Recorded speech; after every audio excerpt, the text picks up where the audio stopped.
ඉතින් මේ හැමෝම කතා වෙන ක්‍රිප්ටෝ බුල් මාකට් එකට මොකද්ද මේ සිද්ධ වෙන්නේ යන්නේ අපි බලමු චුට්ටක් මාකට් එක පැත්තට පොඩ්ඩක් ගිහිල්ලා.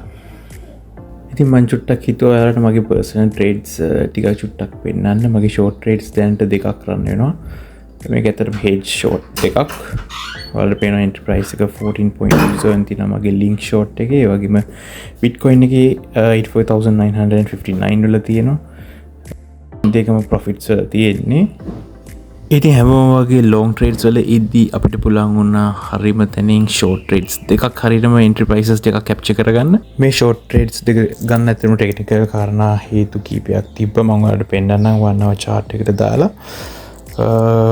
මේක zoom out කරොත් ඔයාලට පේනවා ඇති මම මගේ එන්ට්‍රි එක හරියටම 84959 වලින් අතර මේක ස්විං ට්‍රේඩ් එකක් විදිහට තමයි මම ගත්තේ.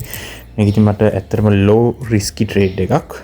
ඔයාලට පේනවා ඇති මේ ඩවුන් ට්‍රෙන්ඩ් එකකින් ගිහින් තියෙන විදිය. ඉතින් ලින්ක් එකත් ඔයාලට පේනවා ඇති මේ වෙලාවේ ඩවුන් ට්‍රෙන්ඩ් එකක් කියන්නේ rising wedge pattern එකක්. ඉතින් මේ pattern එක හරියටම activate වෙලා තමයි මේ ඩවුන් ට්‍රෙන්ඩ් එකේ ගියේ. ඉතින් මේ වගේ ටෙක්නිකල් කාරණාත් එක්ක තමයි අපි ට්‍රේඩ් කරන්නේ. ඉතින් අපි බලමු මාකට් එකේ ඉස්සරහට මොනවා අප්ඩේට් එකක් තිබ්බොත් මම අනිවාර්යයෙන්ම ඔයාලටත් එක්ක ෂෙයා කරන්නම්. අනිත් එක ඔයාලා මතක තියාගන්න මේ කිසිම දෙයක් financial advice නෙමෙයි. ඔයාලා දැන් මේ ට්‍රේඩ්ස් ගන්න යන්නත් එපා. මේකේ එන්ට්‍රි ලෙවල්ස් අතර මං උඩින් ගොඩක් සෑහෙන උඩින් අරන් ඉවරයි. කිසිම දෙයකට කලබල වෙලා එන්ට්‍රීස් ගන්න යන්න එපා. මේ මාකට් එක ගොඩාක් වොලටිලිටි මේ දවස්වල.